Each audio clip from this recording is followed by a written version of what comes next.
Good evening and welcome to the special broadcast on the world's biggest digital news platform.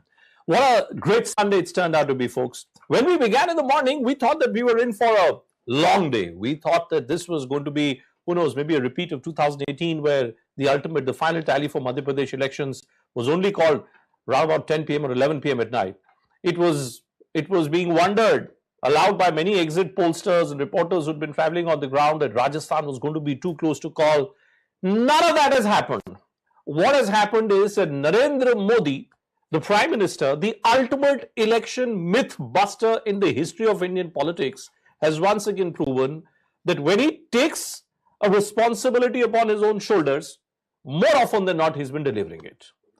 Whether it was Chhattisgarh, whether it is Madhya Pradesh or Rajasthan, in neither of these three states did the BJP go ahead with any one single face. The only single face which was there was that of the Prime Minister. Look at the final results now. The Bharatiya Janata Party, and all these results are there on the homepage of Times of India. If you look at the homepage, you will see that the Bharatiya Janata Party is set to form governments in Madhya Pradesh, in Rajasthan, and in Chhattisgarh. And it is forming these governments with bumper majorities, specifically Madhya Pradesh. Look at the number in Madhya Pradesh, a state which has been in a BJP rule for 20 years now. The Bharatiya Janata Party has crossed the 150 mark, 160. That's the tally for the BJP in the state of Madhya Pradesh. That just tells you the kind of dominance that the BJP has had in Hindi heartland. The state of Chhattisgarh adjoining to Madhya Pradesh. Many thought that this was the toughest election to call this season. And look at what's happened.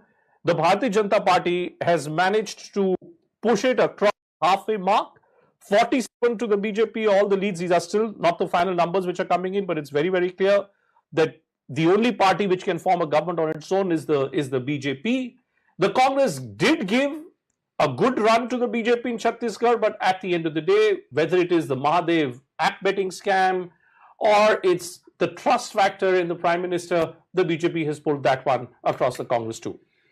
Then the state of Rajasthan.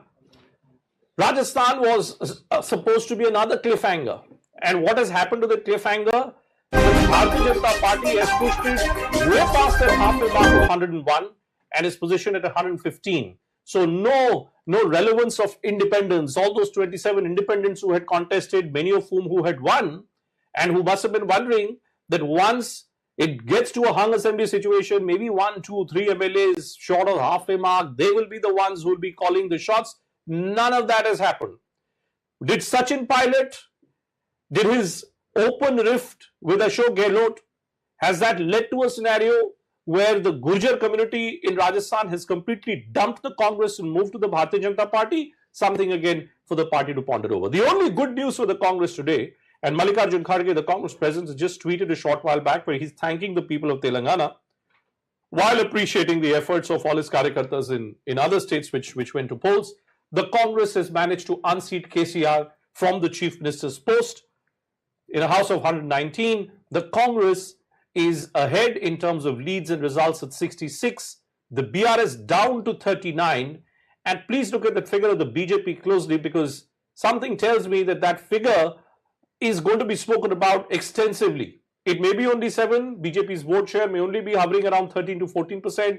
But it's very, very clear that the next Lok Sabha elections now, the polity of Telangana now could well end up being split between the Congress and the BJP. K. Chandrasekhar Rao himself trailing from one of the two constituencies that he was contesting on. Bandi Sanjay, another ace of the BJP president, was moved away from the state.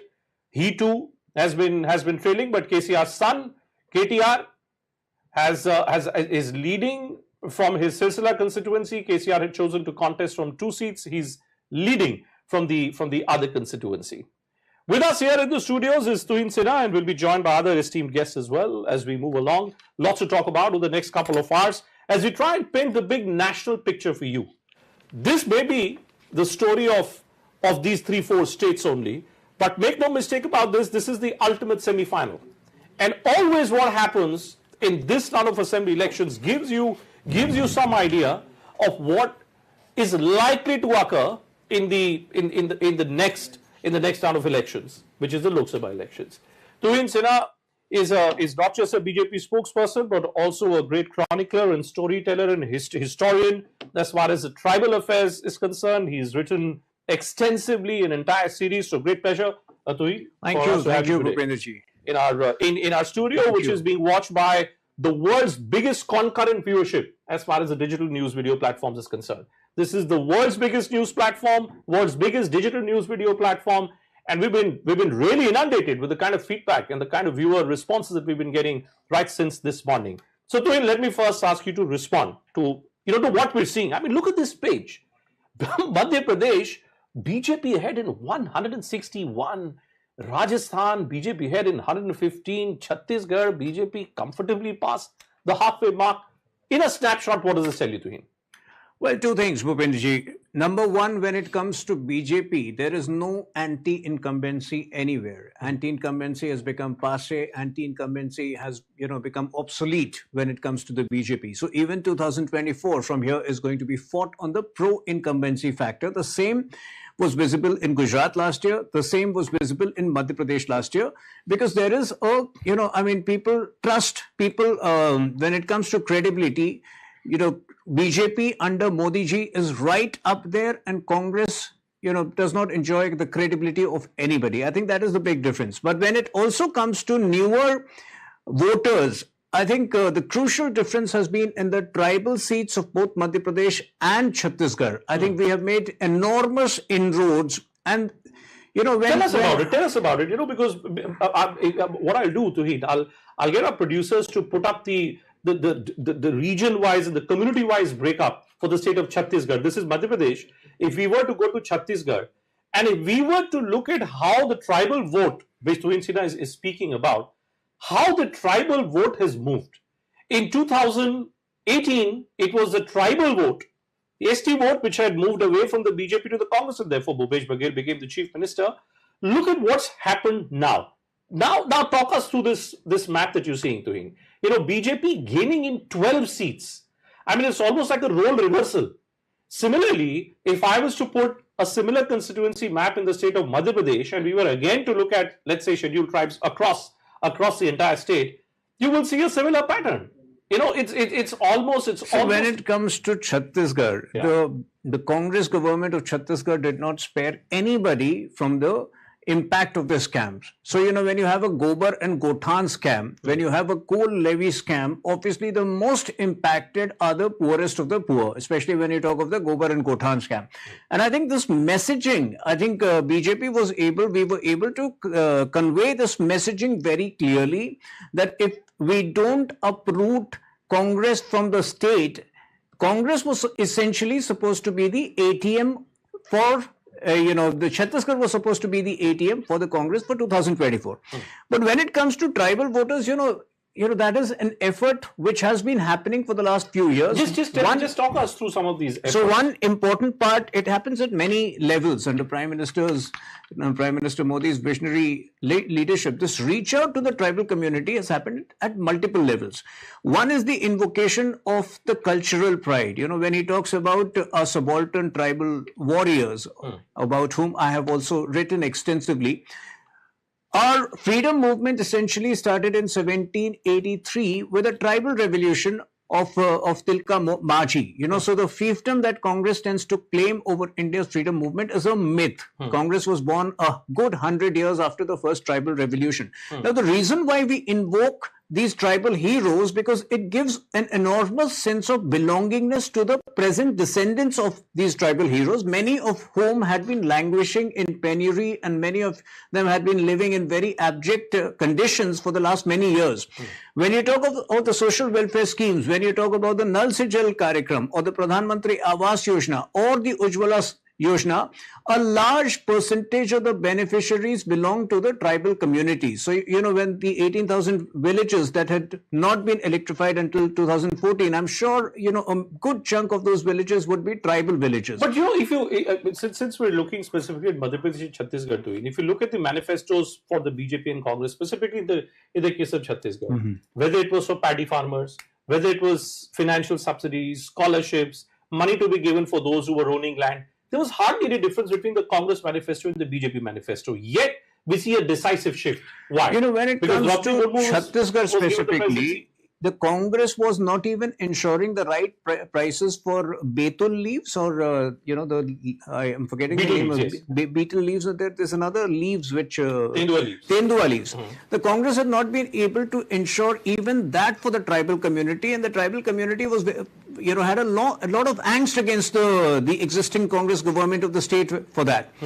When it comes to Madhya Pradesh, again, the atrocities which the tribal community has seen under previous governments, I think the scars have remained. The sense of empowerment which they have received, which they have been bestowed with in the last 9 years, is very clearly visible across community. And I think all these factors are weighed upon the voters. Okay. Now, when it comes to tribal outreach, though it's a different context together, maybe we can discuss another time. I think the kind of inroads which the party has made in Northeast is another example of a tribal outreach. Okay. Well, let's look at the other state. Let's go to Rajasthan. And let's put the map of Rajasthan for all our viewers. And let's tell you what's happening in Rajasthan. I mean, what a state and what an election it's turned out to be. Vasundhara Raje, former Chief Minister of Rajasthan, legendary BJP leader. Now we don't know whether Vasundhara Raje is going to be the Chief Minister or not. She's had a couple of meetings with the RSS top brass, with the BJP top brass. And this was one state where the Prime Minister had put his all.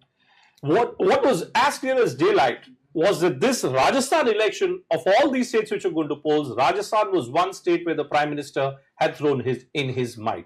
What does it tell you?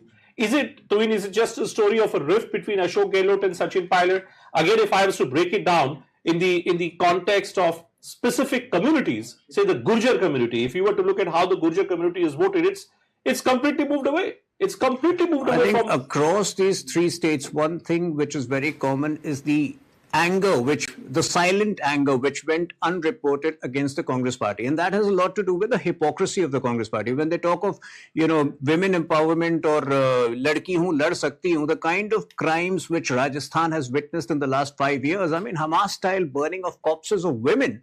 And the same siblings, Gandhi siblings who believe in tragedy tourism and who would run to every other part of the country did not utter a word on the crime, on the heinous crime that were taking place in Rajasthan. Look at this map. Look at this map. It tells you what is happening in Rajasthan in the most dominant community, which is the Gurjar community.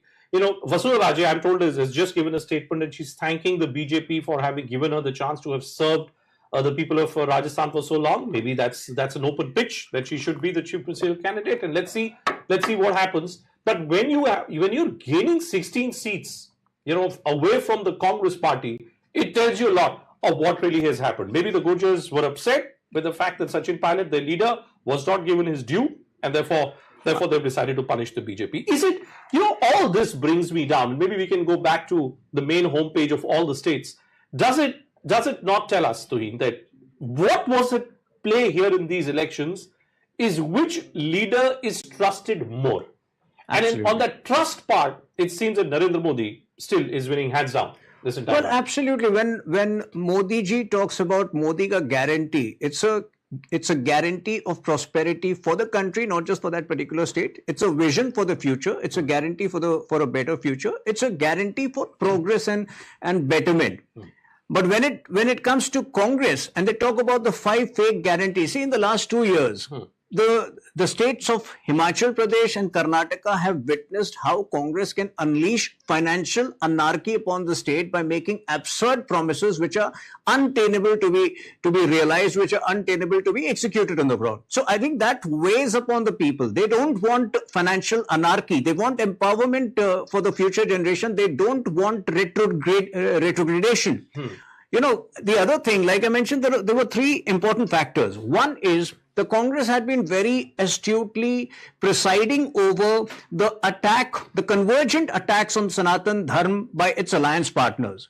And today, when Acharya Pramod ji has been openly speaking about it, that only exposes the fact that even sections within the Congress were against it, like I can give you many instances. Rahul Gandhi was abroad 3 months ago in the US. He gave a certificate of secularism to the IUML. But a few weeks later, when IUML took out a procession in Kerala and they raised slogans for slaughtering of Hindus, not a single leader of the Congress party condemned it. So the perception. What does this result? Is this result? There are three factors. Like I mentioned, rejection of this entire Sanatan Dharma attack. No. There are three factors. One is the Congress apathy towards Sanatan Dharma, their silent abetment of the attacks on Sanatan Dharma. The other is, like I mentioned, the Congress's rare ability to unleash financial anarchy upon any state they get to govern with their fake promises, which are untenable to be executed on the ground.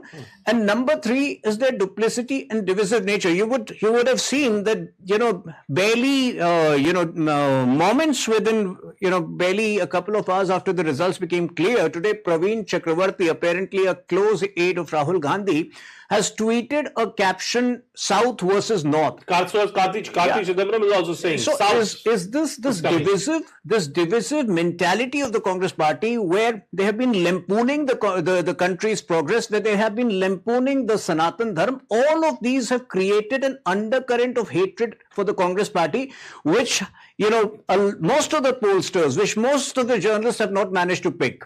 I think that's a valid point that you make. And as we look at these numbers, and as we keep asking ourselves this question, that how is it possible for a party which has been in power for 20 long years, such as the BJP, how does the BJP come up with these numbers in a state like Madhya Pradesh? Maybe one reason is what Tuhin Sinha has been speaking about. Let's look at the other state of Telangana for a moment, right? What happened here, Tuhin? When the Hyderabad municipal elections were held, we saw everyone from Amit Shah to Yogi Adityanath, everyone was campaigning. Suddenly, when it came to assembly elections, was the BJP fighting? Was the BJP not fighting? What was the game here? Well, from one seat, we have gone up to 7 seats. So it's a vast improvement in our performance. But having said that, yes, in the last 1 year, things have not been, particularly spectacular for the party in Telangana. As a party which is regularly on a course correction mode, I'm sure in the next few days, a proper review will be done and we will take account of what went wrong in Telangana. Okay. Having said that, the kind of aggressive campaigning, the kind of response which aggressive campaigning received in Telangana, I can tell you that the momentum for Lok Sabha election is going to be completely different. Even when we had one assembly seat, we won 3 Lok Sabha seats last time in 2019, and this time we are in to get some 8 to 10 Lok Sabha seats, which will be huge. Okay. Can I just bring in a BRS guest as well at this stage? Rekha Rao joining us live right now. Rekha ji, good afternoon. I'm sure you've had some more time to digest the numbers, to process the numbers, to try and put your finger on where you think the story has gone wrong for the BRS. Would it be right, if I was to ask you, that it was a mistake on part of Chief Minister KCR to change the name of the party? The moment you moved from TRS to BRS, you ceded the advantage, that emotional advantage that you had of connect with the people of Telangana, you ceded that advantage. Was it a mistake, Rekha ji? I don't think it was a mistake, number one. The reason is that at the end of the day, people are bothered about the welfare schemes and other things. Name, whatever it is, it doesn't matter. And talking about the voter psychology after 2 years, if you see the history, they generally like to see a change, and that is one of the reasons. Talking about BJP, the BJP's performance was low because they were very arrogant and they were very critical. The people of the nation, not only Telangana, they were watching news and they knew, like, when whoever rose the voice, either it was ED coming or someone or CBI raids were there. So that is the reason BJP did little low over here. No, but please answer this question today, Rekha ji. And today is the right day for us to be posing this question. Here what was the pressing need for K. Chandrasekhar Rao to change the name of the party from TRS to BRS? What was going on in the mind? The mind was, the thing is that as Telangana was a role model for the nation, he wanted the welfare schemes, what we have in Telangana, be it for farmers or anyone, he wanted it to be other farmers of the nation to benefit. That is the main intention. And again, the main reason for the change is the people, they wanted the new leader, that is it. And also we were overconfident because we were doing very well. If you see Niti Aayog's report or statistics, Ministry of Statistics, we were doing extremely well when we talk about excellence in education. In healthcare, we were number 3 according to Niti Aayog. You know what's And the being people stated, Rekhaji? You know what's being stated, and a lot of BJP handlers are talking about this, that the fight, in this fight which was going on between you and the BJP for some time, and suddenly it looked like there was some underhand deal which was worked out between you and the BJP. The Congress is home and dry. Also, you know, I mean, let's take the lid away from this secret today. If you look at the map, which is overwhelmingly blue across the entire state, was there really any underhand deal with the BJP just to keep the Congress out? The question is for me. Yeah, Rekhaji, to you. No, I don't think any hand is there. It is a perfect. The only thing is that people, they wanted a little change, and we were overconfident. That is it. And BJP were not wanted because of their arrogance. And change has to be there. And when there is a change, obviously the map is going to change. The color of the map is going to change. And again, the way our minister, former minister KTR tweeted, it was a beautiful note. He accepted, he welcomed, and now it is going to be a very tough for the Congress because the parameters, the benchmark, what BRS has said, he has to follow. The Telangana, what we have got, it was a baby Telangana. Everything has to be redesigned, reconstructed, and KCR sir has done it. And now it is going to be carried forward by our Revant Reddy.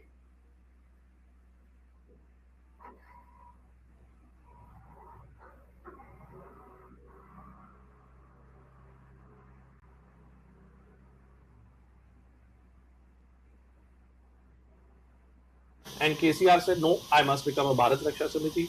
Then Bharat Raksha Samiti, suddenly there was a pause button or a full stop button or a comma button that was applied, and the car of KCR suddenly seemed to have run out of fuel as far as outside Telangana is concerned, and this is where he is, where he's lost the election.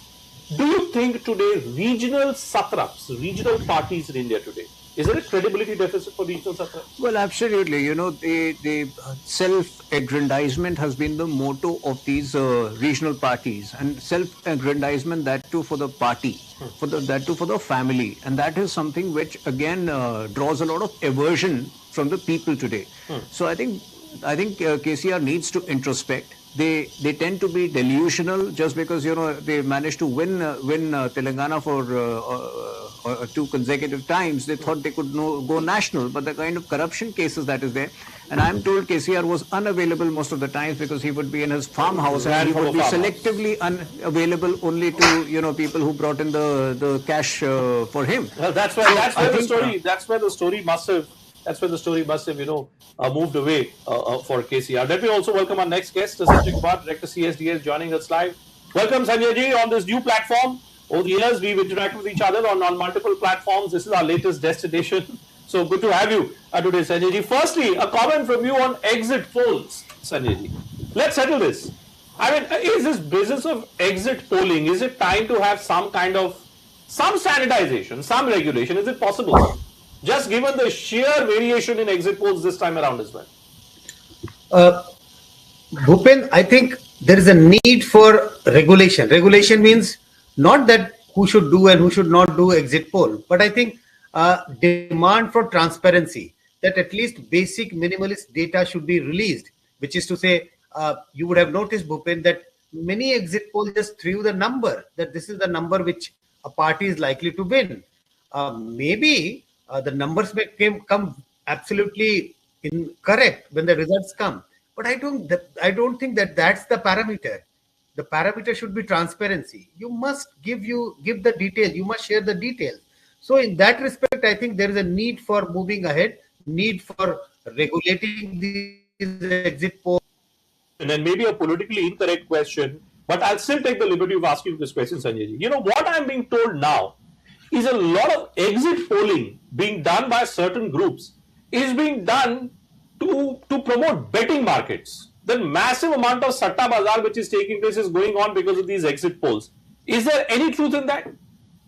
No, I have no idea about that, that whether it is being done for satta market or not. But I suspect that some of the exit polls and also many opinion polls are being done by political party or being conducted by political party or sponsored by political party to try and build a hawa in favor of a party, a particular party, while exit poll cannot build an hawa. But yes, if that's the case about the opinion poll, maybe what you are saying is right. At least there may be some hints about that why some fictitious exit poll are coming. Maybe this is to just, boost the market or whatever, have an impact on the market. Yeah, sure.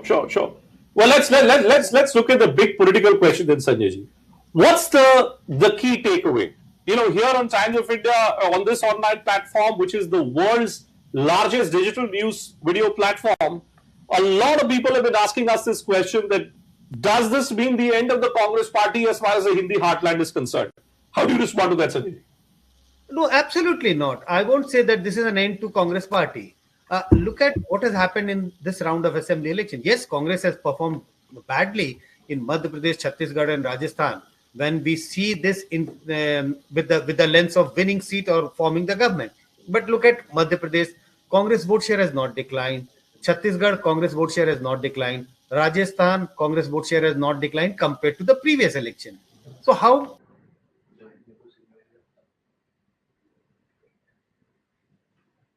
But where does the Congress go? Because I agree with you that maybe the vote share has not declined so steeply.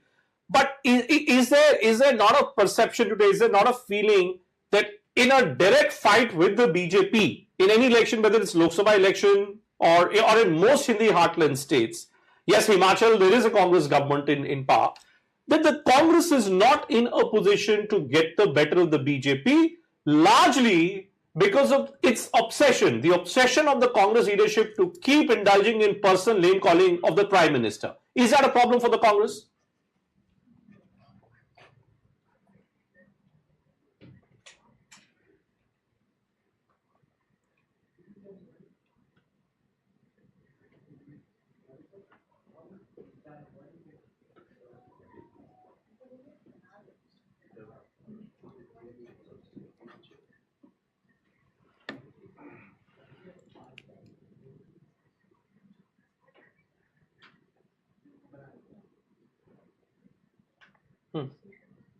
Evidence. And what is the evidence?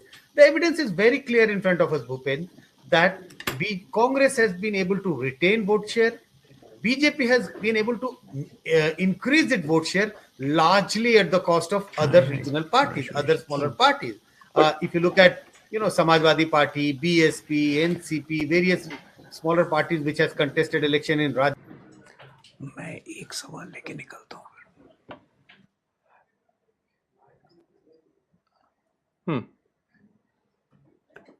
What does it do? What does it do, Sanjay ji, to India Alliance? What does it do to the story of different opposition parties coming together? Will the Congress's desire perhaps of leading the India Alliance, do you think it suffered a terminal setback today?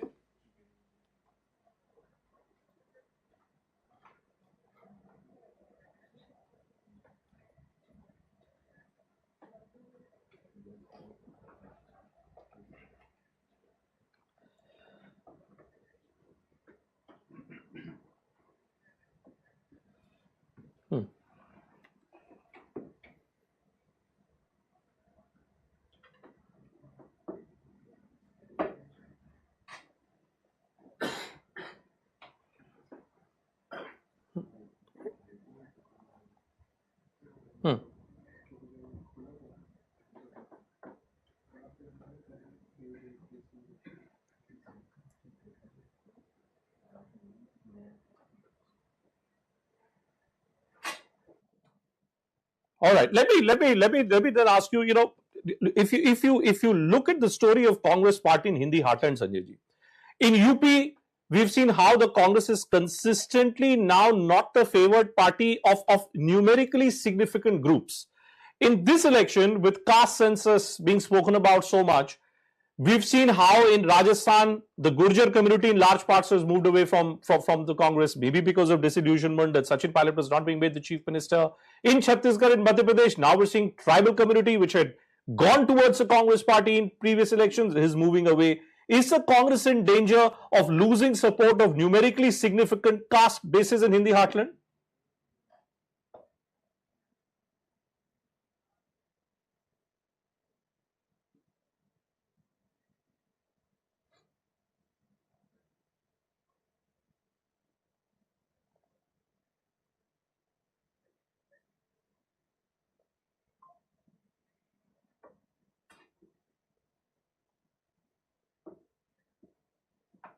Hmm.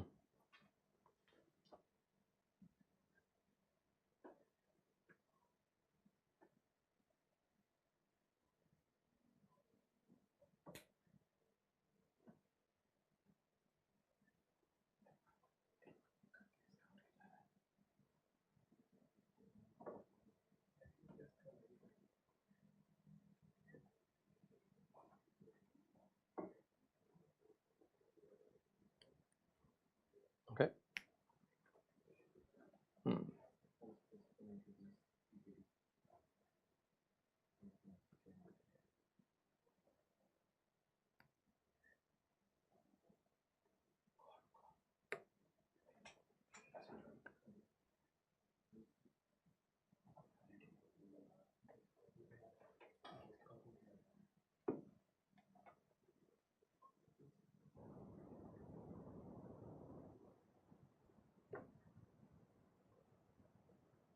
For such a long time. Look at what happened to the Muslim vote in those states where there is a strong regional party. The Now Muslim vote has moved away from that's been the from whole Congress to the problem. regional But party. thanks a lot. I think Thanks a Congress lot, has been Sanjay ji, able for to joining us. retain Also, some in Telangana. okay. Let me welcome PKD Nambiar as well, who's joining in the studios.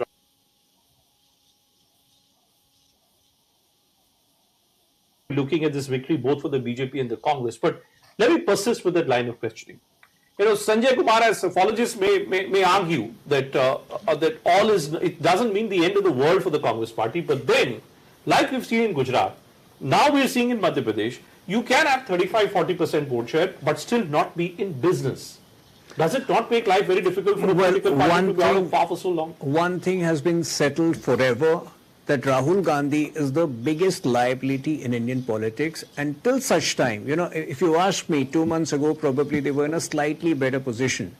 But again, the divisive nature of the Congress party, the hypocrisy, the way they presided over. So I think, the Congress may try umpteen number of times, but in Prime Minister Modi, we have a leader who is not yet giving them any room and is not going to give them any room for the next 10 years possibly. Tuhin has been using one word, PKD, which is anger.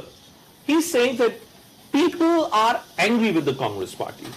Now, is there a specific reason when Rahul Gandhi says, when Rahul Gandhi said that every time you press an electricity switch, money is going to Adani, which is going to the BJP. Does it anger the people? What does it do? People don't believe him. There is a large amount of people who are in the financial market. For an example, if you as a friend is in the financial market, you may have been affected somewhere or the other way. There is a spillover effect from there to the rest of the places. I think broadly this anger is also because of there is no proper leadership, there is no strong leadership, as he was mentioning, that Rahul Gandhi is still a part-time politician. Nobody is able to take brand, but Rahul Gandhi is only going down, not ever going up. Of course, there was a little movement on the brand spectrum from the point of view during the Bharat Jodo Yatra. But wherever he has aggressively, except Telangana is definitely a both the siblings, if wherever they go, it always goes in the advantage of BJP. And secondly, this caste census, caste survey, where were they from the last 60 years? People will not ask that you have been ruling this country for 55 to 60 years, directly and indirectly. Why you have not gone for a caste census in the last 55, 60 years? That question people will be having it. And broadly, this election is not fought on the caste basis. Okay. Even anybody whomsoever is analyzing the caste arithmetics, I would rather call it was more of like a Hindu consolidation. There is a Modi wave, there is a BJP wave, you can call it like a saffron wave. And when the wave comes in, it's like then a it just tsunami. comes in. So therefore, if I have to link it to Injira's argument that people are angry maybe because Sanatan Dharm is being attacked. People are angry because, well, Congress is not managing to move away from its perception of being anti-Hindu, of only and only indulging in appeasement of a particular community. Congress is not managing to move away. Is that the fundamental reason why people may be angry? Congress is IUML, Indian Union Muslim League, is still a part of the coalition, and he's saying, Rahul Gandhi goes on and say that IUML, Indian Union Muslim League, is not a communal party. Yeah, the party's name itself has got a Muslim attached to it. Do not have another a single ward member also from a different community. How can you call that kind of a business? Or don't you think the people in today's date would understand what is right and what is wrong? What is, I mean, the way the Congress has been functioning, yes, of course, there was no doubt that there was a lease of life they got from Karnataka, but that lease of life is completely... So was that, that's what I'm saying, was that victory? You know, a lot of people are saying that the Congress ka tevar hi badal gaya post Karnataka, and the Congress suddenly thought that, well, now we're here, we're back in the game. I mean, was it an erroneous reading of what happened in Karnataka? See, the Karnataka had multiple reasons. In fact, of course, the BJP government had a lot of anti-incumbency. There was a perception they have created against the BJP government. It is a fully corrupt party. The leadership was not as strong as it used to be, like the Yediyurappa era. So there was multiple issues, and there were a lot of socio issues in the southern Karnataka with regard to complete polarization, and Congress was able to polarize. Okay. But you cannot go and polarize session as a policy throughout every word. All right. Well, let's welcome our Congress panelists as well. Arshdeep Khadial joining us live right now, spokesperson of the Congress. Hi, Arshdeep. Good to be with you here on this new platform, which is the world's biggest digital news platform. On the world's biggest digital news platform, Arshdeep, if I look at the stream, you know, in front of me, and I'm looking at some of the viewer comments, and on Twitter, people are asking me this question: why is the Congress not managing to move away from this disaster of repeatedly abusing Narendra Modi personally? You abuse Modi personally and you suffer the consequences, but you do not learn any lessons. Why, Arshdeep? Thank you, Upain. Kindly allow me a minute and a half uninterrupted. Please. As far as the personal comments are concerned, the Bharatiya Janata Party has a big history to that. They have called our leaders Saddam, Diane, raincoat पहन के नहाना कैसे है, विदेशी ताकतों का मोहरा, Jersey cow, Congress की एक कौन सी विधवा, and many more things. I can keep going on and on. No notice was given to them. They weren't suspended. There was no disciplinary action. They are still in the party. So the Bharatiya Janata Party should give up their double standards on that at least. Number two, Upain, as far as the results are concerned, the Congress Party has managed to retain the vote share, number one. We have formed government in Telangana. In 3 states, we have emerged as the second largest party. And before this, we had one Karnataka and Himachal. As far as Telangana is concerned, I'll start with the good news. See, Telangana was formed as a state just 10 years ago from today. And to have wrested power from the BRS, a regional party, a state party, that's a rare trend to see.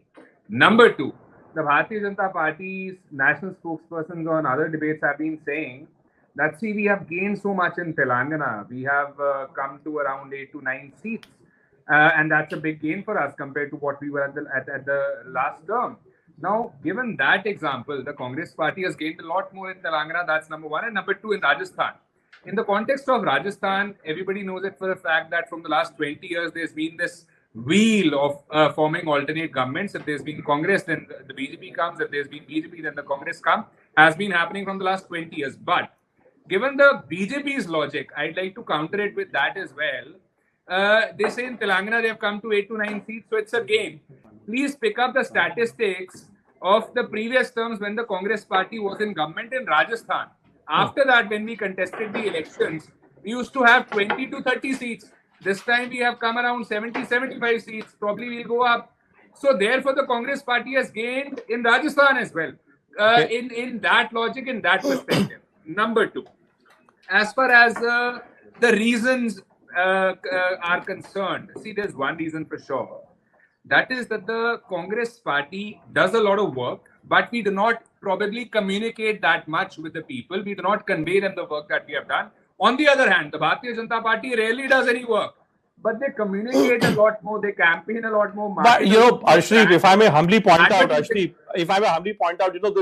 this analysis that in Rajasthan it's all cyclical, and look, we won in the state of Telangana. That's what I'm saying. If you are going to go by this logic, then you're only going to keep missing the wood for the trees. Because look at what's happening. Look at how people respond, and that's why I'm repeatedly urging all the political guests who are coming here. You and I may have had television discussions over the last couple of decades in this live world and on this platform at Times of India, where viewers are putting in their own analysis and their own understanding as well. People are responding very quickly and calling out what they believe is something which is not acceptable to them. So Pawan Kumar, one of our viewers who's been with us over the last couple of hours, I've been seeing it, he's constantly putting in questions. His question is this: is it a signal to Bihar as well that caste politics will not work this time? So look at how people are responding to it. Rahul Gandhi brought in caste census, Nitish Kumar brought in caste census, and what is it that people are saying? Caste politics is not working. Congress is getting decimated, supposedly in the minds of the viewers, some of them, that caste politics is not working. Therefore, I'm asking you, are you in requirement of a new playbook? Because even when your vote base remains the same, the BJP's vote base increases in the Hindi heartland. Are you not worried that you may just end up being reduced to a party which is calling the shots in southern parts of the country? Is that something which worries you? Thank you, Bhupen, for the question. See, we do not make promises for political gains. That's what the Bharatiya Janata Party does. Let me put that right. 15 lakhs they promised, nothing has been done. 2 crore jobs a year they promised, nothing has been done. They would double farmers' income by 2022, they said, not been delivered. We'll reduce the prices of diesel, petrol, gas, dal, dahi, doodh, paneer and whatnot. Nothing has been delivered. So they are the ones who make promises for political gains. We don't do that. We do it to empower the communities, empower the people. And the Bharatiya Janata Party has no answer as to why in the last 10 years they haven't done a caste census. Or they could say that they're not in favor of it. Either of the two. You should have an answer from the BJP spokesperson if he's still available. But what is the lesson? Actually, tell me what's the lesson you take from this round of defeats in Chhattisgarh, in Rajasthan, in Madhya Pradesh? Is it just that theek hai, our vote base is the same? Theek hai, in Rajasthan it's a cyclical process. Theek hai, in Madhya Pradesh we've not been in power for 20 years, so we'll live with another 5 years. What's the big lesson? If you do self-introspection, what's the big lesson that you take? The big lesson, as I conveyed in the first segment when I was talking, is that we really need to improve on this one thing, that we work a lot, we do not basically communicate it with the people. The BJP, on the other hand, rarely does any work, but they communicate a lot more. That's it's the business of communication. Number two. PKD, so you can keep winning elections. Ashpreet's analysis is last 5 seconds only, Bhupen. Ashpreet's analysis. I'll come back to you. Ashpreet, I'll come back to you just to get a quick comment from PKD on this. Because you're on this point Modi Magic of communication. For the win, ask them who is responsible for the Telangana loss. No, I'm coming. Of course. You won the election. You won the election in Telangana. I'll come to you in a moment. But Ashpreet, this argument, that the BJP knows how to communicate. So BJP one day becomes a Vishwa Guru. One day, Prime Minister becomes this individual who's pressing, who's at the feet of the tribal community. We saw how Shivraj Singh Chauhan, with its whole story, came up of a backward community individual being peed upon. We saw how he responded to it and how he handled the situation. Is it that because of the Prime Minister, his oratory, his charm, his charisma, is that what is in the fray in each election which the Congress cannot match up to? Since Harshdeep has told about the communication, who is the best communicator supposed to be? A good leader is supposed to be a good communicator too. And who is the brand ambassador for the BJP? That is one of the best orators the world has seen in the recent past is Narendra Modi. Whereas the Congress brand ambassador, they cannot change that brand ambassador. The only way maybe Congress can become a little better or maybe become at least a strong opposition party is maybe bringing people like Shashi Tharoor or some of those kind of people who can logically think and communicate effectively. Or till the time you don't go for the Gandhi Mukt Congress, you are not going to, you may get here and there some of the places there will be One question. strong anger where BJP is not that. I'm coming, Ashpit. I'm coming. BJP is not that strong. Of course, Congress can come. Congress is a culture in many states even now. So, but is that the way an opposition party needs to function? From the morning to evening, you go and give gali to Modi. That's the problem. The basic problem is abuse of Modi. Stop abusing Modi. You won't believe that this man, the master blaster, knows that every gali, how can it be turned into gold mine for him? आपने पनौती कह दिया एक बात Arshpreet. Just imagine you're the kind of words which are used, the kind of personal comments which are made sometimes. Don't you think, and Tuhin Sinha was here with us a short while back, his argument was that people get angry with the Congress party because you describe the Prime Minister Rahul Gandhi, kya hai? Panauti hai. Now, this kind of vocabulary, you question him on policies, but personal name calling of the Prime Minister, personal allegations, for 10 years, you've attempted this, it's not worked, and it's still not working. Are you willing to concede that point? See, as far as the name calling and the other personal comments, remarks are concerned, there's a BJP MP in Rajasthan, MP Jaskor Meena, I still remember it very clearly, who had called the farmers terrorists. They have now formed the government there. I hope there would be an action taken against her for doing that. Number two, a BJP MP calls another fellow MP a terrorist. I've already. So, but that's Modi, no. So you're only adding to the point being made by PKD. Because it's Modi and because there's a trust factor, there's a credibility in the brand, there is a believability in the brand. So when you abuse him, it doesn't work. When maybe they adopt similar tactics against you, well, it doesn't give you any political dividends and it doesn't hurt them in any way. So don't you think that it's a dangerous territory to be walking on? See, please, I'd request you for one thing. The word that you've spoken, Panauti.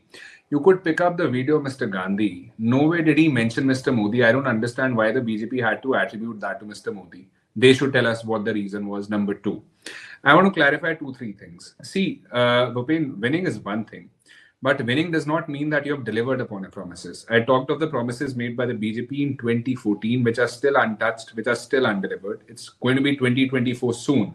We just hope that the promises that the BJP is now making, they would do good on them. They would make sure that they are delivered and won't leave the people basically looking out for what they were promised. And number two, as far as the communication is concerned, the fellow panelist was talking about how good of a communicator a certain individual is. I can tell you of many things that have been said कि आप जहाज बादलों के ऊपर उड़ाओ, radar में नहीं आएगा, and many more things. We can make out how good of a communication. आप मान नहीं रहे ना अर्शप्रीत जी, आप मान नहीं रहे that when you are in a battle against a brand like Modi, you need to figure out your strategy to counter him closely, and I don't think the Congress has got that right. That's one of the biggest problem, not just the communication. You need to accept the reality on the ground. Where do you stand? Whom are you fighting with? What is his stature? What is that party's capability? And where do you stand? Based on that only you need to make a plan. But the Congress complete plan, Bhupen, is all against the anti-Narendra Modi. Why are you anti-Narendra Modi? If you ask the Congress leader, nobody will be able to answer. That's the whole issue. But I just want both of you to hold on for a moment, because I want our producers to take us deeper into the election maps. And just for the benefit of our viewers who may be joining in late, I'm seeing there's a lot of commentary which is going on on YouTube as well. If we were to really look at what's gone on in different states which went to count today, there you have it.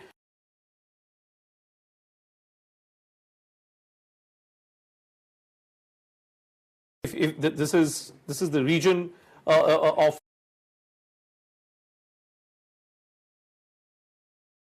to polls, I think this state of Chhattisgarh.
Welcome to the Super Sunday, where all the celebrations in large parts are being done by the Bharatiya Janata Party. And why not?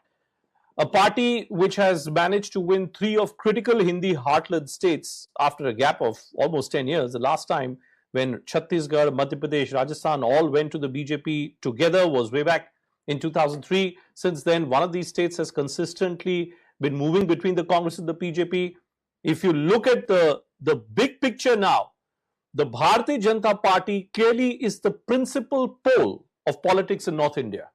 Many are wondering whether the fact that the Congress has now managed to trounce the BRS in Telangana and coming as it does in the backdrop of its victory in Karnataka, is the Congress gaining momentum in southern parts of the country only to lose momentum in northern parts of the country? If in the big Hindi heartland states like UP, like Bihar, like Rajasthan, Madhya Pradesh, Chhattisgarh, which if you add all these states combined together would total to around about 175 to 180 Lok Sabha seats, if the Congress is not managing to pull it across, then how does it plan ahead? The Prime Minister thanking Janata Janardhan as the BJP sweeps. By the way, he's also put out a statement thanking the people of Telangana. So look at the BJP strategy. The Prime Minister thanking people for giving this overwhelming support in the 3 Hindi heartland states and saying that his bond with the people of Telangana is also an unbreakable one. And no matter what, the BJP will stand heads to shoulder along with the people of Telangana. But that's a big picture. In Telangana, the Congress ahead in 68, the BRS ahead in 37, the BJP ahead in 6, Asaduddin Owaisi's party up in 7. But the big story today is in Madhya Pradesh. Look at that number out of 230, 155. A party which has been in power for 20 years, now said to be in power for 25 years, barring a year and a half when Kamal Nath was the chief minister, when that government was also voted out. I mean, absolutely unbelievable, spectacular performance from the Bharatiya Janata Party. Look at some of the star VIP candidates, star campaigners, from Prahlad Patel, Narendra Singh Tomar, to Kamal Nath, to Lakshman Singh. All of them are leading. Shivraj Singh Chauhan himself contesting for Budni, his traditional constituency, and he's won by a massive margin. Kailash Vijayvargiya from Indore had gone to the extent of suggesting that he was not really interested in contesting elections. But look at that map. What a story it tells you. If you were to compare that map maybe with the map of Gujarat, I think you will see the saffron surge in UP, in Gujarat, and now you're seeing this saffron surge in the state of Madhya Pradesh as well. A 10% gap in terms of vote share, roughly 10% between the Congress and the BJP in the state of Madhya Pradesh. With us, Bhaskar, representing the Bharatiya Janata Party, live with us tonight.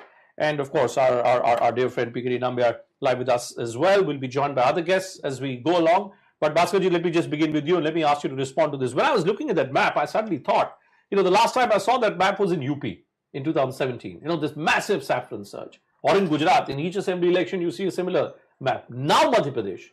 Is Madhya Pradesh the next Gujarat for the BJP? See, Bhupanji, actually Madhya Pradesh, as people say, and we also believe it, that this is a Prayogshala of our core, the core ideas and core ideology of BJP and RSS. Today, once again, it is proven that the clarion call of Honorable Prime Minister Narendra Modi regarding the development, sabka saath, sabka vikas, sabka vishwas, sabka prayas. Each and every phrase of this particular caption has been tested in the ground of Madhya Pradesh today. People were there to scrutinize and criticize that, okay, Madhya Pradesh, anti-incumbency. I always used to say in different channels that look about the Gujarat. There is no anti-incumbency for a performer. Even if it is, it doesn't stick. Yeah. It doesn't stick. And there is no anti-incumbents because for a performer like Modi ji, today he is talking about $5 trillion economy. And he is given a clear roadmap for $15 trillion economy. So when you are chasing a $15 trillion, $5 trillion, anti-incumbency is nothing. It's like an illusion. Now it has been proved in the soil of Madhya Pradesh that for a Bimaru state, it becomes one of the leading state in agriculture, one of the leading state in education, one of the leading state in agriculture, and the Vikas is 360-degree development. You know, I want to go deeper into the state of Madhya Pradesh, and our producers are putting up this map, which will give you a very clear idea of why this victory needs to be looked at in great detail. You know, you look at different regions and look at different categories. The 4 quadrants. Yeah, it's almost as if there is just even if you were to look at, you know, purely from an urban and rural divide. Let's look at urban first. You know, you look at urban and look at how the gains for the BJP are spread evenly across the north, south, east, west. So whether it's in areas in Malwa district, traditionally, you know, it was argued that whoever wins Malwa ends up having a huge sway in the state of Madhya Pradesh. Well, to the controversial Chambal area. Controversial Chambal area. So whether it's urban, now you move to rural, you know, Chambal you're seeing there also, I mean, the Congress has made impressive gains, but those gains are nothing in comparison to the BJP's performance. In fact, Chambal is the only area where the Congress could maybe, you know, it was a Congress bastion. It was a Congress bastion. And so I just want to look at the rural, you know, the rural parts. That's it. Just look at this. You know, suddenly the map of Madhya Pradesh has changed so very dramatically, and I think that is what. Look at the gains in rural parts of Madhya Pradesh. 76. The BJP managing to add 76, taking, you know. So if it's retaining 42. You're basically seeing what? You're basically talking about roughly 36 seats which have been taken. Yeah. You know, away from the Congress quota. Now, that brings me, PKD, that brings me to this point. That it's not as if that Madhya Pradesh did not have its share of controversies. We saw a top minister's son, his alleged video coming out in the open. We saw how Shivraj Singh Chauhan was tested when another senior leader, you know, his relative ended up urinating on a Dalit and a tribal community person. Why is Narendra Modi was untouched with corruption. Shivraj Singh Chauhan has been tested on stories of corruption. Correct. It's almost as if that he too is now moving in some similar trajectory. Am I thinking too far ahead? For someone who's led the party now for 20 years, is Shivraj Singh Chauhan head and shoulders above other chief ministers of UP now, of BJP? See, politically speaking, he has got a long history of from Vidyarthi Parishad as a student leader to Yuva Morcha, was an MP, then a minister, chief minister, so on. So it's a long story of a long journey of Shivraj Singh Chauhan. He's a seasoned leader, of course, with the experience and this kind of an experience, or anybody will become such a seasoned leader. But I think a cadre party like a BJP cannot be defined by one leader. There must be some kind of a character for its plan all across. You have seen in many states, even like Gujarat, how many chief ministers have been changed? Is there even once we heard about that, oh, okay, there was some kind of an issue in between or infighting, or somebody is even raising a voice over any particular channel? No. So these are cadre-based parties do have this disciplinary method. Wherever they go up, they have a system in place. No, but you're right. You're right that the cadre-based party will continue to throw up leaders, be that as it may. But the reason why I'm looking at this map is because Shivraj Singh Chauhan he was not even projected as the chief minister candidate, Bhaskar. You know, and it was. That's the unique part of it. I'm telling you, that's what PK was talking about. That in Gujarat, post Mr. Narendra Modi, there is no single figure or no single candidate was projected as chief ministers. But we won with a record margin there. In Madhya Pradesh, again, we always say that Kamal ki Phool is our. So, do I credit Shivraj Singh Chauhan for this victory or no? And everyone, Shivraj Singh Chauhan was really heading the entire campaign. His performance was really been, showcased. But the question is that philosophy, what we're talking about, as rightly he has told that we are a cadre-based party, and here who will be the chief minister does not, bar us from activating ourselves to the 100% level. Okay. Now, what Modi ji has talked that this is my guarantee, which is immensely accepted across the Madhya Pradesh, added with each and every leader has worked as a karyakarta. Nobody has thought whether I'll be chief minister or minister or not. Every one of the leaders have worked as a Karyakarta. That is why you see that 360-degree development. Well, let's look at it. Let's look at it now from the view of Madhya Pradesh, one state where the BJP was the incumbent party. Let's go to Rajasthan, and our producers will put up the map of Rajasthan, where we'll see how Shivraj Singh Chauhan, who was an incumbent chief minister, not projected as a chief ministerial candidate. In Rajasthan, where Vasundhara Raje is a former chief minister, not projected, the story is the same. Not as brutal as Madhya Pradesh, because the BJP was out of power, but certainly very comfortable majority. Let me bring in Aditi Anandarayan, another well-known political analyst, a journalist herself, and she tracks the elections very closely, old colleague and friend of ours. Aditi, hi, good to see you here on the world's biggest digital news platform. And through the morning, Aditi, that we've been doing this broadcast, I've been bombarded with messages from people as to how is it that without a chief ministerial face in a state like Rajasthan, the BJP has beaten all odds and pushed and got itself to this comfortable majority. Can you point out two reasons? Is it just a rift between Ashok Gehlot and Sachin Pilot which is responsible? What could be the reason that Gurjars have moved away so decisively away from the Congress to back to the BJP?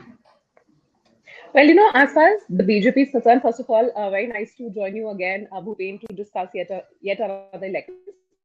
For the BJP, in fact, I was speaking to a few leaders who have been in Rajasthan. They have been camping across Rajasthan. Everyone had doubted the fact that since Vasundhara Raje probably does not get along very well with the top leadership of the BJP, it was a lost game. But the BJP was very, very smart about it. If you see, Vasundhara Raje did not give one single TV interview, print interview throughout the campaigning. Because number one, the big reason, everybody would have asked her, will you be the chief ministerial candidate? The BJP did not want to portray anybody as a chief ministerial face. Somewhere that message was also sent to Vasundhara Raje. Yes, there were differences between the party leadership and Vasundhara Raje in the past couple of years, but elevating Vasundhara Raje, bringing her to the position of the vice president of the BJP was a way in which the BJP tried to... Who will be the chief minister? Aditi, you've tracked the BJP long enough. Any guesses who could be the chief minister in Rajasthan?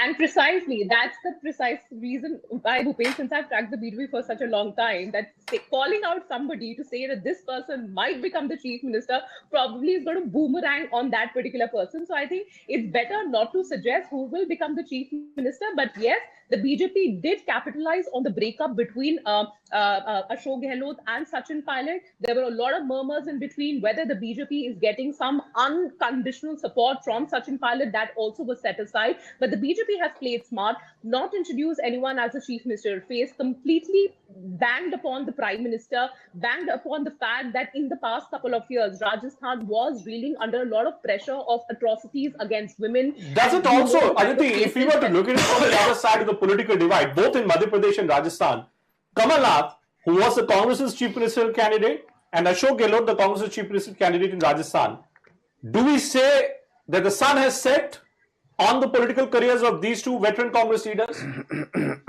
Well, for Kamal Nath, at the age of 77, not really sure whether he will get another opportunity to become... Well, Mallikarjun Kharge is 80 plus. He's 80 plus, so you never know. I mean, in Congress, you're like fine wine. You continue to mature with age, maybe.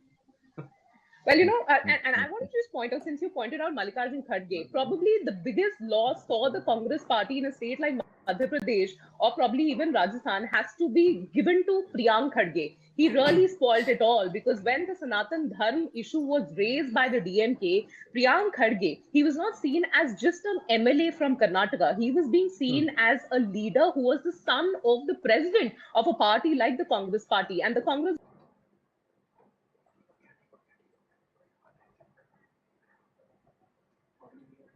of Amit Shah, Ashwini Vaishnav and Bhupendra Yadav. And I remember that interview of Ashwini Vaishnav where he said that our job, my particular job only was to get each and every single voter out of their homes. At 8 a.m. they had ensured that there was a long queue of women voters in Madhya Pradesh, cut to where what the BJP says that the Congress party could not even put their tables out. So that's how the planning of the BJP really works. And that's where the Congress party really needs to learn how the organizational strength of the BJP is something that is invincible for the party, at least in the Hindi heartland. Okay. Pigiri, you want to make a point? I wanted to say that the political career of Ashok Gehlot, you remember that the Ashok Gehlot was up in arms with even the High Command, not even ready to take the Congress presidency. And the person who now lost the election. Do you think that the Gandhis really like him? I don't think so. And if so, I think the political career of Ashok Gehlot is for sure. Kamal Nath, I don't know. Kamal Nath, maybe, of course, he is in a different league from the point of view. He was a part of the Lutyens era for a long time. So he may have something here and there, but then another 5 years, what else is there left for? Bhaskar, just on this, on Madhya Pradesh and Rajasthan question before we move to the other states. You know, Aditi was talking about the combination of Ashwini Vaishnav, who was overseeing campaigning in Madhya Pradesh, or Bhupendra Yadav, very closely associated both with, comes from Rajasthan, but closely associated both with Madhya Pradesh and Rajasthan campaigns. What does this backroom group do in the BJP? You know, the point I'm making is that there was Randeep Singh Surjewala and Ajay Maken from the Congress side, the backroom players who were supposed to be overseeing, and look at what happens. Then there is Bhupendra Yadav and Ashwini Vaishnav, the backroom players, and look at what happens. What segregates these four? 1 second, Bhaskarji. Ashwini Vaishnav may be even Chief a Minister. Contender for the Chief Minister. I've been hearing about this, but you go ahead. So that's technically, let me explain you, because I'm also associated with the Sangathan. Ashwini Vaishnav is in hardcore technocrats, and Bhupendra Yadavji is the legal practitioners comes politicians. See the combination. One is technically sound, another is legally and from organization point of view is extremely sound. Both combined together has been forged to give the proper direction in terms of giving the entire entire back-end supports of informations, processing the information, developing the strategy out of this information, and implementing the strategy on the ground. So this is like like an attack for any defense forces. You know, it's an aerial attack followed by a ground attack. Aditi, So you know, this is the combination there. Just to get a quick comment from Aditi again. You know, Aditi, look at Chhattisgarh. In Chhattisgarh, 8 cabinet ministers have lost the election. Now, I go back to this point of you know, strategy. When you have a Chhattisgarh where 8 cabinet ministers losing, and you have a state like Rajasthan and Madhya Pradesh where the Congress chooses not to let go of candidates who may be senior candidates, who may be veterans, but not in a position to win. Is that what fundamentally distinguishes the BJP and the Congress? The BJP drops candidates, it wins. If it feels that a candidate is not winning, that's it. And we've seen how in Gujarat, for instance, you know, whole government was changed and nobody created a flutter. Whereas Ashok Gehlot and the Central High Command, or Kamal Nath and the Central High Command, could not get their strategy right in terms of ticket distribution. Was that also a principal factor today? Since you started with Chhattisgarh, Bhupen, if you look at how the BJP has really fared in the Naxal belt of Chhattisgarh and the tribal belt of Chhattisgarh, they have phenomenal. When the BJP had announced Draupadi Murmu as the presidential candidate, a lot of people in the opposition ranks had said that, you know, this is just a facade by the BJP. Are they hoping to win a state like Odisha? Nothing really is going to happen. But look at the numbers today. The BJP has been backing a tribal belt from a state like Chhattisgarh, where all the pollsters had said that BJP is not going to win the state. And then you look at the Naxal belt, the BJP has done phenomenally well. So BJP clearly has made it very, very sure that the issues and the schemes and the policies of the central government, how to tweak them, how to use them, how to implement them in a state, or at least promise them to be implemented in a state, is something that BJP aces. Secondly, since you were talking about Kamal Nath earlier, one insider from the Congress party was telling me a couple of days ago that the biggest problem right now that the Congress party really has is that there is a massive trust deficit between the senior leadership and the newer rung. For example, Sunil Kanagulu was brought in. Look at what he did in Karnataka. The BJP was ousted. But he could not work with Kamal Nath because Kamal Nath did not want to put that trust in someone as new, someone as fresh like him. What did he do? Sunil went back and put all his efforts in a state like Telangana. And look at what is happening in Telangana. The BRS has been ousted and the Congress party has done exceedingly well. Similarly, a state like Rajasthan, there was a massive divide between Ashok Gehlot, the senior leader, and Sachin Pilot, the young leader. And this is exactly this divide between the seniors and the youngsters is only growing in the Congress party. And probably these assembly elections are a note that they should really understand that it's not supposed to be a divide between the senior and the new leadership. Look at the Bharatiya Janata Party in a state like Rajasthan, where they had lost almost all the seats. They started putting in new candidates, fresh faces in Rajasthan, and that is exactly what has worked for the BJP, not only in Rajasthan, in the previous elections as well. Bring newer face, get more talent. But somewhere the Congress party, the senior leadership is still very, very hesitant. They put their guards up in letting the younger generation, the newer generation actually take decisive calls in the party. And that's why they have suffered massively in MP, a state where everybody thought that Kamal Nath, since he started working way in advance, they're going to turn the tide and Kamal Nath is going to become the chief minister, the Congress party is going to win, and it happened exactly the opposite. Similarly, mocking President Murmu and saying a tribal face was just for politics. But well, even if it is for politics, the BJP managed to snatch Chhattisgarh away from the Congress party and winning the three biggest Hindi heartland states. Well, maybe the Congress needs to go back towards its established political families, because I'm seeing Digvijay Singh's son has managed to win from Raghugarh, while a couple of heavyweights, Jayavardhan Singh has won. Jitu Patwari has lost, by the way, and he's lost. Jitu Patwari has lost in Madhya Pradesh, and I'm seeing a very interesting graphic there. But I want my producers to be absolutely clear whether Revant Reddy is trailing.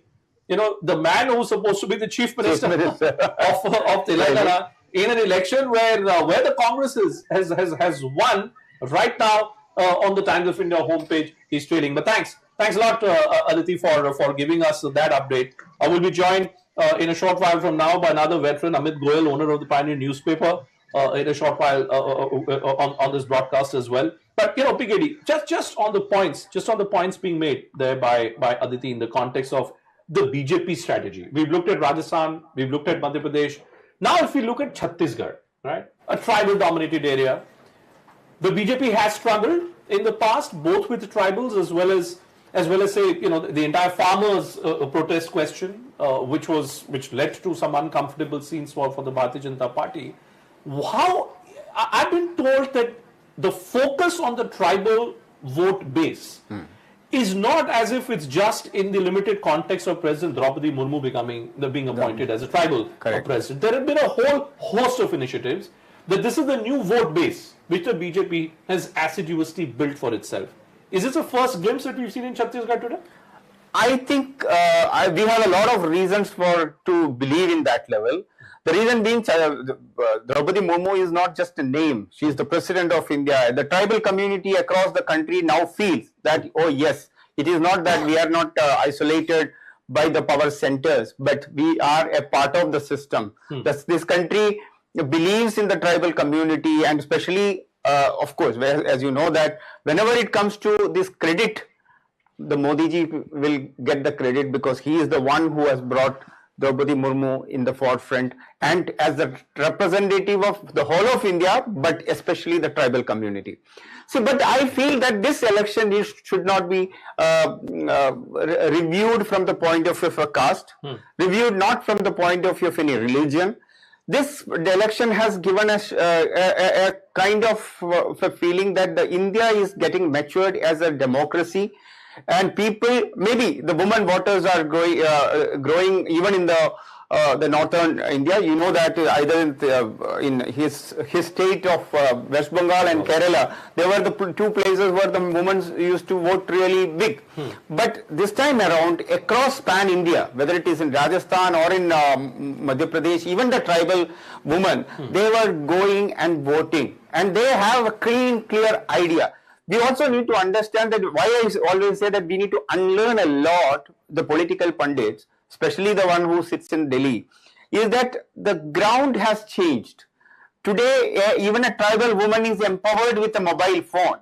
She also have tasted how a gas connection works. She also have a television connection at her home. She also have an access to the internet. So I think the broader idea is that we as an electorate, even in the rural urban divide is coming down very, very, very, very drastically, and the speed in that which the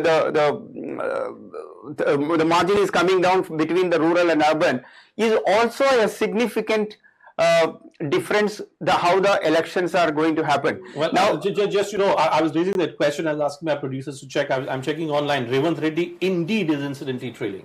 So in Telangana. And how about the KCR? So KCR is leading. Okay. KCR is leading. Revanth Reddy is trailing. Bandi Sanjay Kumar, the man who was described as having provided the initial momentum to the BJP, is also trailing. So the problem is that this is also another problem of Delhi media. So the Delhi media feels that all that what we showcase is soundbite is not necessarily to be the reality. To the reality. So the Bandi, so maybe the BJP knows it very well that worries, and that's why they had withdrawn him. Absolutely. And we thought that maybe he was being withdrawn because, as I was asking you a short while back, that maybe there was some underhand dealing which was going on between the BRS and the BJP. That was not the case. Obviously, Bandi Sanjay Kumar today happens to be trailing. But viewers are now asking us, since we're on the question of Revanth Reddy and Bandi Sanjay Kumar, viewers on our online platforms are asking us, what is it that could have worked for the Congress party in the state of Telangana? So let's go deeper. Let's go deeper into the Telangana territory, and let's just tell you exactly what has been the story. If you look at what was the story in 2018 versus what is the story 2023, Telangana, relatively newer state, a state where for the last 9 years, youngest state. It's the youngest state, and on economic parameters, KCR was delivering the goods. Absolutely. So, but the problem is that there was so much of an anger. It was too much of consolidation of family and family rule. It was more of like KC always believed that he's the king, he's the father of Telangana, those kind of, but that was not going very well with the people. Then and arrogance. Arrogance was at its peak. Rampant corruption. Rampant. His land mafia, sand mafias, all kind of mafia was, and he was heading that particular mafia culture of Telangana. He never come to the assembly for. Can you believe it? As CM is operating from his house, and that was mansion which is correct. A 10-year-old state, PM is having a mansion of heavy. I have been to Hyderabad number of times, even at the opening ceremony of a media center. I went to Cyberabad, where per acre land is costing 100+ crores. And who are the grabber? All are the close associates of the. They're telling the close associates of the CM. So corruption was institutionalized over there. Is that so? So now please explain to me. And I come back to my north versus south. Here in the northern parts, we are arguing that no matter what the Congress says against the BJP or Narendra Modi, from a credibility standpoint, it doesn't stick because the Congress is leveling this allegation. Now in Telangana, the same Congress is leveling allegations of corruption against KCR, and it works. There is a fine difference. Whenever Congress is leveling allegation against Narendra Modi or the BJP, they cannot prove it. Whereas Congress in the North India, several states, they have been charged of the corruption. So it's not as if Congress has credibility. It depends on who you are, exactly, because there's corruption in the Gandhi family. Recently, the ED has, they have taken the custody of the 761 crores of property. How this property was amassed over there? But in South, what is happening? In the South, what is happening? One corrupted, political party is alleging corruption from another corrupted political party. Pawan Kumar, one of our viewers who's assiduously watching this broadcast and consistently asking us these questions, Kanga Ranaut, the film star and self-aware fan of the Prime Minister, and Acharya Pramod Krishna, a well-known Congress sympathizer and supporter. Both of them are saying Sanatan ka shrap le duba. That it's almost as if the comments which were made by Udayanidhi Stalin and some leaders of the India Alliance, where the Congress got stuck, therefore Therefore, the Congress has been made to pay a heavy price in the Hindi Bhupin, this is told first by the Gandhi family, is very close confidant. He has told it is in viral that Sanatan ka shrap lag gaya. That they are telling that we have taken more than a week's time to react on the Stalin, right? So it's like this, that you look at Karthik Chidambaram, P. Chidambaram's son, he's saying the South is rising.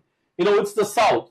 Maybe there's some pun and a joke which he's trying to crack against global South, which the Prime Minister often brings in. So, on one hand, there is corruption, right? There is lack of trust, lack of belief in the Congress party in northern parts, and on top of that, there is Sanatan ka shrap. These three factors combined together, are those three factors responsible for giving us the kind of results that we've seen today, particularly in the Hindi? I tell you, in Rajasthan, what has happened, they are giving compensation of 5 lakhs on Kanhaiyalal's murder. But they're giving 50 lakhs compensation on a road rage, right? And that belongs to a particular community. That has been attracted by the general public. That Kanhaiyalal is getting 5 lakhs. And one ex belongs to a community getting 50 lakhs for a road rage case. Okay. Why? This appeasement is what is not working. A blind appeasement. I can say this is arrogant. So for 10 years, from 2014, this allegation against the Congress party that it's a party which indulges in minority appeasement still continues. And still continues to give electoral dividends to the BJP and works against the interests of the Congress party. All right, Amit Goel, another veteran journalist joining us right now. Good to have you here, Amit, on the world's biggest digital news video platform.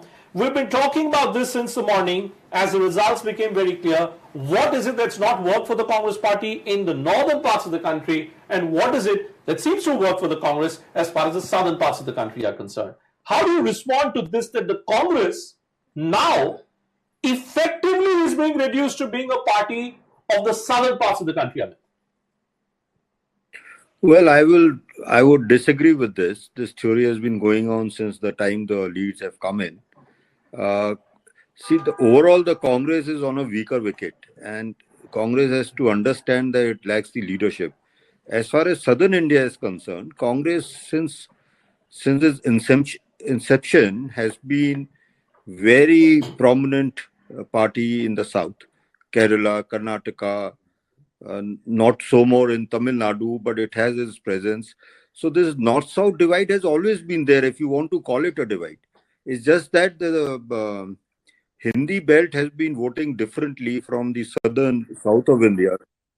So this story is nothing new. The Congress in the Hindi heartland states, it's not as if it's lost its vote share.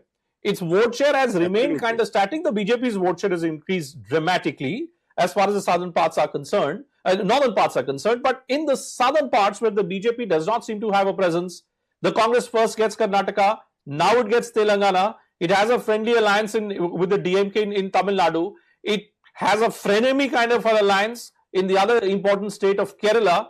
Is this where the Congress needs to look on the road towards 2024, Amit? Well, definitely, Congress has to bank on 131 seats of southern India through alliance or directly. In some states directly, in some states through alliances. But the point is that the ground is slipping. Is Modi factor is such a strong factor, which has its direct reach with the voters. It cuts across its own leaders like Chauhan or there was Scindia in Rajasthan. When Modi comes into the battlefield, when he joins he connects directly to the voters. And see what has happened in Madhya Pradesh. It's a very classic case. Madhya Pradesh, everybody was saying, was BJP is losing in Madhya Pradesh. But what happened? They realized that their research is very good. They immediately got 7-8 ministers from the center contesting assembly polls. That even if you don't like Chauhan, look at the comment, Amit. Look at the comment being made by Rahul Gandhi. While he's acknowledging, he's conceding defeat in Madhya Pradesh, Chhattisgarh and Rajasthan, he says the battle of ideology will continue. Here we are saying that Rahul Gandhi, the Congress party, unko Sanatan ka shrap lag gaya. That this entire theory of Congress being anti-Sanatani has worked against the Congress party. And Rahul Gandhi is saying the battle of ideology will continue. Are you getting the sense that the Congress is unwilling to understand that Indian political discourse has changed. Indian political lexicon has changed. They were not even ready to agree. They were not agree or even to condemn the word Sanatan Dharma eradication. They were none of the Congress leaders were not ready to condemn that particular statement. Amit, in your assessment, Amit, is the Congress not understanding where the reality has changed? Oh yes, it is. Congress is totally at a loss as far as Hindutva is concerned. They have been trying, they've been experimenting with soft Hindutva, but that isn't working for them. What was working for Congress was these guarantees, which was successfully done in Karnataka. But immediately, BJP countered that with Modi guarantee. So Modi is always, Modi and the BJP is always, acknowledging where it is going weak or where it needs to strengthen its, its campaign. So Congress is, as far as Hindutva is concerned, Congress can never match up to Modi, can never match up to BJP. It's a lost grounds for Congress. So Congress has to stick to its development area. But you have to understand, see, the reason which separates Congress from BJP is BJP has a leader. It has a very strong leader, very decisive leader which people believe in. And Congress has on the opposite, Congress has no leader. Rahul Gandhi, it's sometimes when he walks, he takes long distance walks. It's all right. I mean, people accept that and they acknowledge that, but that's not going to turn into votes. Congress won Karnataka only on guarantees because senior opposition party leader, they were saying that actually this defeat could be a blessing in disguise for the India alliance because the Congress will get off its high horses. Then the Congress will realize that Karnataka is a silver lining of silver lining everywhere. So tomorrow disintegrate the entire India alliance. Well, tomorrow the India alliance partners are meeting in Parliament, by the way. But both the Prime Minister and the Home Minister specifically are thanking the people of Telangana for their support. So something tells me that Telangana will be the next place. It took the BJP quite a while to register its first victory way back in 2007, 2008 in Karnataka, which became the first southern state. The BJP now seems determined to fight, particularly post this loss of the BRS and victory for the Congress party. The BJP wants to convert this into a direct fight between the BJP and the Congress. And they believe that should they manage to do that, it could be advantage for them in a direct head-to-head fight. Will that really shape up? How will that really play out or not? We'll have Nilanjan Mukhopadhyay, another veteran and follower of Indian politics and Indian elections in a moment from now as his link gets through. But Bhaskar, just to get this comment from you, I'm looking at UP, I'm looking at Bihar, I'm looking at Maharashtra. Slowly we're seeing regional parties are being squeezed. They're being squeezed. And Telangana, I think, is a great example that if BRS now stands discredited, as everybody seems to be in agreement with, and if the battle is between the Congress and the BJP, should that really happen, what does it do to, let's say, powerful regional satraps such as Mamata Banerjee in your state, or a Mayawati in UP, or an Akhilesh Yadav in UP? See, the reason being that regional party do not look beyond that particular state. So the whole problem is like Mamata Banerjee. Mamata Banerjee is looking only to retain their power in Bengal. And to retain their power, whatever need to be done, they are doing it, whether it is out of constitution, whether it is out of ethics, out of everything. That makes regional party non-acceptable or unacceptable to the rest of the country. And is that the reason why we see this no holds barred battle with the Aam Aadmi Party in the BJP? Absolutely. And that is why I'm telling you, when they try to build up an caucus or build up an core, they cannot crystallize because everyone's strategy or everyone's process of retaining power in the respective states is different from each other. So you cannot coagulate with a totally different kind of forces working together. That is the problem. And added with that, now Congress is left with no ideology. Once upon a time, people say, Congress के साथ कौन है? आज लोग कह रहे हैं कि कांग्रेस किसके साथ है? So that Congress has lost its national, the national party's flavor is totally gone. Congress has said itself that okay, like in Bihar, Congress is non-existent. PKD, the issue is I look at this map and I go back to this Madhya Pradesh, 159 seats. when BJP wins, not only does it win big, it also makes it puts its tentacles very deep into the state. Wait, one more important, which is allow me. case with the So 1 second. Sure. Whenever BJP start an alliance with anyone, BJP does it at his own terms and condition. If you come across with that terms and condition, you are there. Otherwise, I'm sorry, I cannot. We have done in Jammu Kashmir, we have done in Maharashtra, we have done in Bihar. But what Congress is doing, at any cost, they want to be the tailender. And that really takes the entire toll on Congress, and that and what is happening in. Why does the Congress not manage? Because you answered this question. Why does the Congress, like the BJP, why does the Congress not manage to hold on to its incumbent states? Madhya Pradesh, they were in power, right? You can now call it Operation Lotus, you can call it Operation Kamal, but Kamal Nath didn't really do anything, to save his government. Chhattisgarh, now Bhupesh Baghel cannot hold on to his government. Rajasthan, Ashok Gehlot cannot hold on to his government. What is it that separates? Is it still that big high command factor, culture, the Modi factor? One is the Modi factor. Definitely, there is the Modi wave. It's very simply, you can see everywhere the saffron. So there is the saffron wave. There is a Modi wave. Modi continues to be the tallest leader in India, the tallest political brand. And so, but having said that, let's talk about the Congress. BJP, we have spoken enough. The reason being, BJP is a case study for the another 100 years to for the people to study. But then, what is the reason Congress is failing every time? Maybe once or twice they got an oxygen from the point of view of Himachal Pradesh or from the point of view of Karnataka. But why is it failing? Why is it not able to come back? One is that appeasement. That's going to be a permanent one factor for Congress, because Congress is a confused party. The brand Congress is confused. Okay. So when you have a confused party and a confused leader who is not even available all the time, you need to have a strong leader who has got a vision. Now you ask what is the vision of Congress party to Rahul Gandhi or Priyanka Gandhi, they will not have a one sentence answer. They may go here and there. So second part is that one, you don't have a vision. You don't have any credibility to showcase, unlike the BJP, wherein everywhere they have enough to showcase, whether it is from the point of view of development, ideology or governance. Every state has got some kind of a story to tell, but Congress, there is no story to tell. All right, let's bring in Nilanjan Mukhopadhyay, who's joining us live as well. Good evening, Nilanjan. Hope you can hear me loud and clear. Your thoughts, Nilanjan.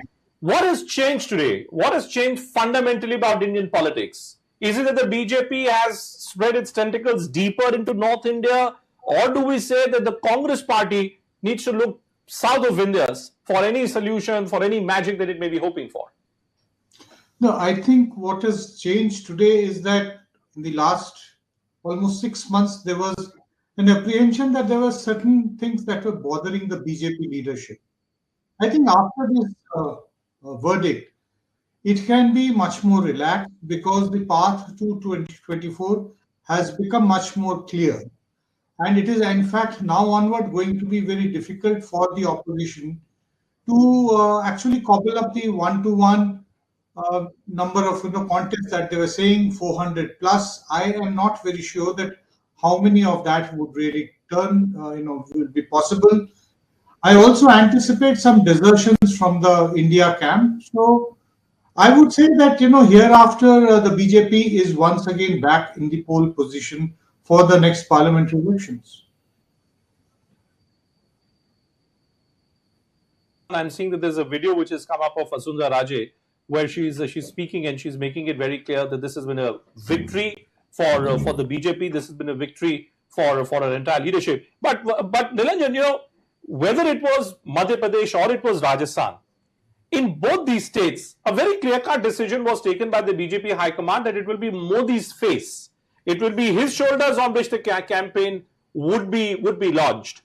What does it do? Do you think a Shivraj Singh Chauhan, with this kind of a verdict, could he be the chief minister really? Vasundhara Raje, former chief minister, arguably the tallest leader, but not the declared chief ministerial candidate. Could she make it as chief minister now? No, I think there is quite a likelihood of all three of them actually getting the jobs back. After all of them were fielded by the BJP in the election, and they have all won their seats. So there is the BJP leadership would feel that the basic message has been sent, which is that it is the central leadership which counts. It is not like in 2018 where Shivraj Singh Chauhan was running his own game, not allowing the central leadership to come in half the time. But here, everything, right from candidate selection to the last day's campaigning schedule, was done by the central leadership. So I think the message is very emphatic to all three of them that if you want to play the ball, you have to play it by our rules, not according to rules which you set. In any case, I think the ground has. Just want to remind the viewers of that Baba Balaknath, who's been described by many in the BJP as a future leader for the BJP in Rajasthan. Well, he's the one who had likened this election to an India-Pakistan match, and he said we should all beat the opposition like India has beaten Pakistan in the World Cup. He's won that election, but Satish Punia, incidentally, has lost this elections just by a margin of around about 9,000 votes. In fact, the former Assembly Speaker, C.P. Joshi, in the outgoing Assembly of Ashok Gehlot, he too has ended up losing his constituency after Nathdwara. So, Nilanjan, to come back to you, the big, in every election since 2014, we've looked at the importance of the Modi factor. This election, with three critical Hindi heartland states, which had gone away from the BJP in 2018, now coming back to the BJP in 2023, does it mean that the road to 2024 for the Prime Minister is as clear as daylight now? No, that is what I was saying. As clear as daylight or not, that's just a phrase, but it definitely makes it much more, certain. The doubts which had, especially the self-doubts which had become visible within the BJP leadership in the last 6 months, 7 months, especially since March onwards, that is a time when I look at it as a very important period when several of the opposition leaders got together to file that petition in the Supreme Court, saying that all kind of investigating agencies were, launching charges against them. So from that time on. And I was asking you this question a short while back. She's just spoken to the press. Let's just play the statement which has been made by Sundara Raje. Is she staking a claim for chief ministership? Let's listen in from her.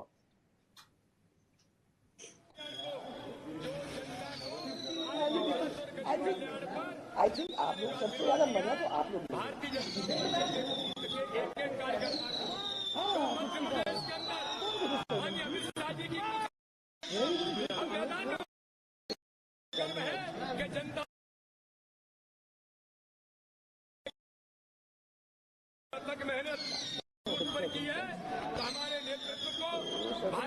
Speaking to her close advisors, the mood was kind of somber. People were not certain. Exit polls had heightened the sense of anticipation, but all that is a thing of the past. But Bhaskar, quick final comments from you today now.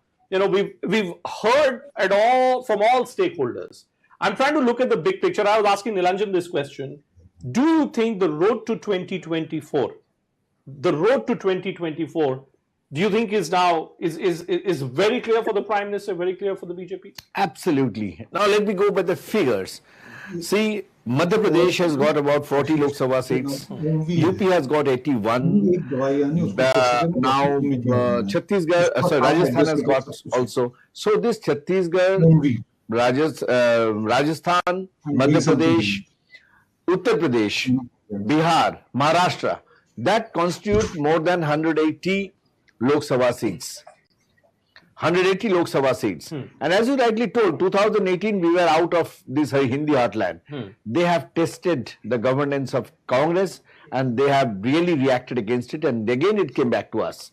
Now if you see this Maharashtra and the Hindi heartland, which is now in our clutch, is giving us more than 180-86 seats. So what does it do to your home state of West Bengal? If I'm in the West Bengal, how would Mamata Banerjee be responding to what's going on today in Telangana? See, Mamata Banerjee is now we're seeing the writing on the wall. 3 days back, on 29th of this month, there was a huge rally in the center of Calcutta, and where only Mamata Banerjee can gather 1 lakh. And that day we gathered more than 2.5 lakh people, right? And Mamata Banerjee has already seen writing on the wall. And today Bengal is heavily influenced by the Chhattisgarh, which is an adjoining states. Tripura, adjoining states. Already we have got a huge presence in Chhattisgarh and Tripura. So Mamata Banerjee is now has to keep their gun down. Well, Amit, if you're still there, Amit Goel, Amit, tomorrow, word is that tomorrow the India Alliance parties are going to be in a huddle, in Parliament. Do you think, Amit, the story for India Alliance post this rout of the Congress, does it all go well for the Alliance with a subdued Congress? Maybe more equality, which may not have been the case if the Congress had won, had done better in these elections. What happens to India Alliance now? Well, they are in for some trouble. I mean, all the resurgence which you were seeing when it was formed, and with Karnataka, Himachal Pradesh results, and Nitish Kumar throwing in that, one thought that India Alliance is probably back and would do well and will stay united. But definitely this has come out, these results are very bad news for India Alliance. And I really see the point is that India Alliance has no ideology. And BJP sticks to one ideology. It campaigns on that ideology and just waits for the positive results. But this India Alliance, this ideology that we will throw out Modi and that's it, is really not going to work. See, even after Nitish Kumar, this caste thing, one really thought that it would help Congress in these states. And Congress is definitely winning Chhattisgarh, maybe Rajasthan and Madhya Pradesh. But nothing is working. I mean, it's just straight Modi and its voters. And in between, these people are just struggling to find some agenda against Modi by calling him names, by just attacking him constantly, presenting no agenda. I mean, the only agenda they presented which worked well was this guarantees, which Modi, with his own credibility, has said this is Modi's guarantee. It's completely overtaken these guarantees of the state guarantees. All So right. Modi is on a very Thank high, you so much. Thank you so high much way. to all of you for joining us, Nilanjan, Amit Goel and Bhaskar. Thank you so much. Good to have brought this broadcast on the world's biggest digital news video platform. The big story, folks, this Sunday evening, as you get set, maybe to watch the India-Australia T20, that T20 today is as dead as the results which have taken place today. The only significance of that T20 match is that you can enjoy Indians, whipping Australians once again after losing the World Cup. The Congress party too must also be thinking like the Indian team. They had an opportunity. They had maybe the skill set, but they didn't have the ability to execute that skill set. That's where I think the Congress party seems to got it wrong today, being completely out of favor, out of sync in the Hindi And heart. here I want to conclude. Rahul Gandhi was chanting Panauti. Now today to the India Alliance, who is the Panauti? Who's the the Panauti? Janta has given the answer. Janta Janardhan hai, Has given the answer that who is the Panauti now? जनता को आप नहीं बना सकते, शब्दों के फेर में मत फंसाइए. If you get people stuck in this web of words, ultimately what will happen is that you yourself will end up getting stuck. The Congress has some serious soul searching, some serious self-introspection to do. Will it do, will it not do? We'll keep a close eye on all that. But thanks to all of you for joining us in this special broadcast.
Thank you.